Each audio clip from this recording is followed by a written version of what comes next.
की टॉपिक है हमारी air conditioning system, AC system, ठीक है।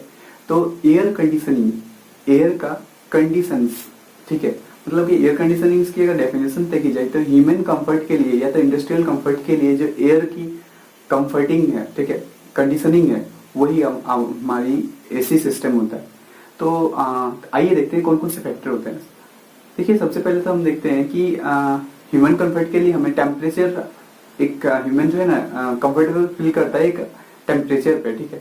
तो हम टेम्परेचर को सबसे पहले देखेंगे। एयर का टेम्परेचर जो है एक फिक्स होना चाहिए, ये उसका फर्स्ट फैक्टर हो गया। तो एयर का टेम्परेचर जैसे कि हम लोगों को पता है ये डिफर होता है। ठंडा के दिनों में एक आदमी को अलग टाइप का टेम्परेचर चाहिए होता है गर्म के दिन, ठीक है। तो उस हिसाब से 21 डिग्री या से 25 डिग्री जो है एक रूम टेम्परेचर होता है जिसमें आदमी कंफर्टेबल रहता है। तो ये आपका हो गया एयर ऑफ टेम्परेचर, ठीक है। लेकिन सिर्फ एयर के टेम्परेचर से ही एक आदमी कंफर्ट नहीं रह सकता है।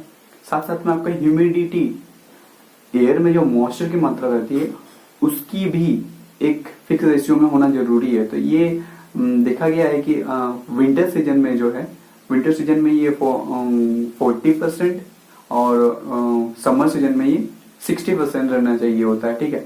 देखिए, हमारे पास दो फैक्टर्स तो आ गए। एक आपके क्या हो गया टेम्परेचर, फिर दूसरा क्या हो गया ह्यूमिडिटी। लेकिन इसके अलावा भी अगर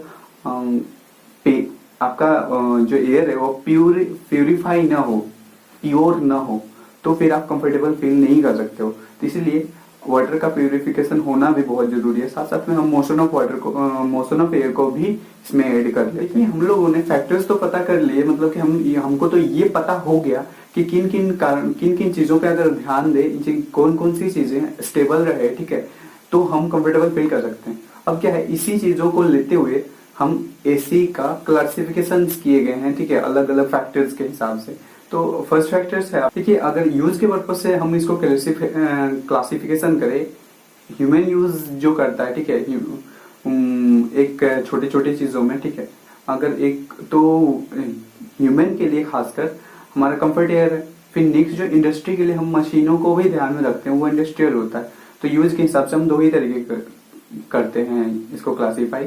फिर हम नेक्स्ट आते हैं, नेक्स्ट सीजन ऑफ ईयर। देखिए, ईयर में जैसे कि क्या होता है ना, कभी ठंड का दिन आता है, कभी गर्मी का दिन आता है। देखिए, गर्मी का दिन में हमें क्या चाहिए, ठंडा चाहिए।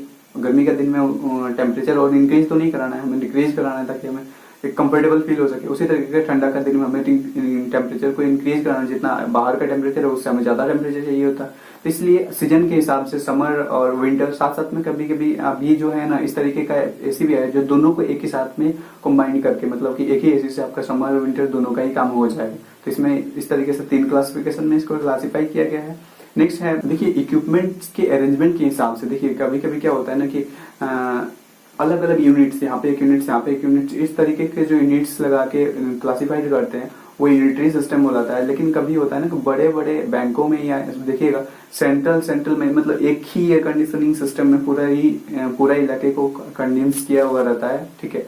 तो उस टाइप का जो होता है उसको हम लोग बोलते हैं सेंट्रल एयर कंडीशनिंग सिस्टम, ठीक है। तो आप इक्विपमेंट्स के हिसाब से भी देख लिए क्लासिफिकेशन। एक्चुअली 3 तरीके के क्लासिफिकेशन हम लोगों ने देख लिया।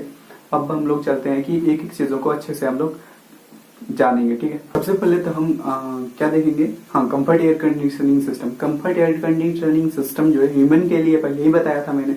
देखिए, ह्यूमन के लिए टेम्परेचर जो है 21 डिग्री डीबीटी चाहिए होता है, dribble temperature. Actually dribble temperature वो टेम्परेचर होता है जिसमें हम मॉइस्चर को इंक्लूड नहीं करते। टेम्परेचर से जब मापेंगे टेम्परेचर, तो हम मॉइस्चर को इंक्लूड नहीं करेंगे। उस टाइप का जो टेम्परेचर मापेंगे उसको हम लोग डीबीटी बोलते हैं। तो 21 डिग्री सेंटीग्रेड डीबीटी चाहिए होता है। और अगर हम ह्यूमिडिटी की बात करें, मतलब कि वाटर में कितना मात्रा हमारा ह्यूमस चाहिए, मतलब ह्यूमिडिटी चाहिए, वो आपका 50% चाहिए होता है, ठीक है। तो नेक्स्ट इसमें सेंसिटिवल हीट, मतलब अलग अलग जैसे कि इसकी जैसे बोला जाता है ना कि इसका पावर अप डाउन करके देखा जाता है। जैसे कि हॉल में बड़ा हॉल हो तो ज्यादा चाहिए होता है, अगर छोटा रूम है तो उसके लिए कम चाहिए होता है। इस टाइप का आपका क्लासिफिकेशन किया जाता है। वही अगर इंडस्ट्रियल एयर कंडीशनिंग सिस्टम का बात करूं तो इसमें उतना ज्यादा चीजें नहीं देखी जाती है। इसमें क्या देखा जाता है कि मशीन आपके कितने टेम्परेचर में या कितने ह्यूमिडिटी में कंफर्ट है, ठीक है, उसमें कॉन्स्टेंट करके उसको रख दिया जाता है। लेकिन आदमी को क्या है ना, अलग अलग चीजें चाहिए होती है। इसके लिए चेंज किया जाता है। तो इंडस्ट्री में एक कांस्टेंट करके रख दिया जाता है। सीजन वाइज देखिए, सीजन वाइज में पहले विंटर और समर सिस्टम तो आप लोगों ने पहले ही देखा। अब है कि इसका कम्बिनेशन। देखिए कम्बिनेशन में क्या होता है कि जो जो इक्विपमेंट आपके उसमें यूज किए गए हैं, जैसे कि विंटर वाला में और समर वाला में, तो दोनों के दोनों इक्विपमेंट एक साथ मिक्स करके इसमें यूज किए जाते हैं, ठीक है। और समर टाइम समर जैसा काम करता है, विंटर टाइम ये विंटर जैसा काम करता है। ये आपका ईयर वाइज ईयर राउंड हो एयर कंडीशनिंग सिस्टम होता है।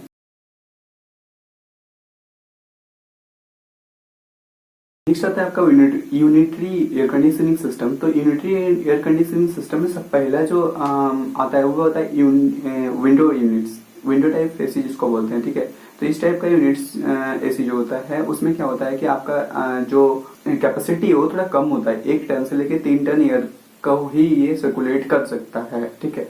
और इसकी इसलिए अगर थोड़ा सा बड़ा रूम हो तो ये एक ही रूम को कंट्रोल कर पाता है, कंडीशनिंग में रख सकता है। अब देखते हैं इसमें जब कैपेसिटी बढ़ाते हैं तो वो वर्टिकल फैक्ट्स यूनिट्स बोलते हैं उसको, ठीक है। तो इसकी जो कैपेसिटी होता है 5 to 10 टन होता है। इसमें रेस्टोरेंट, बैंक वगैरह ये कंट्रोल कर सकता है। अब देखिए नेक्स्ट आते हैं, और एक लास्ट जो बच गया था आपका वो सेंट्रल एयर कंडीशनिंग सिस्टम।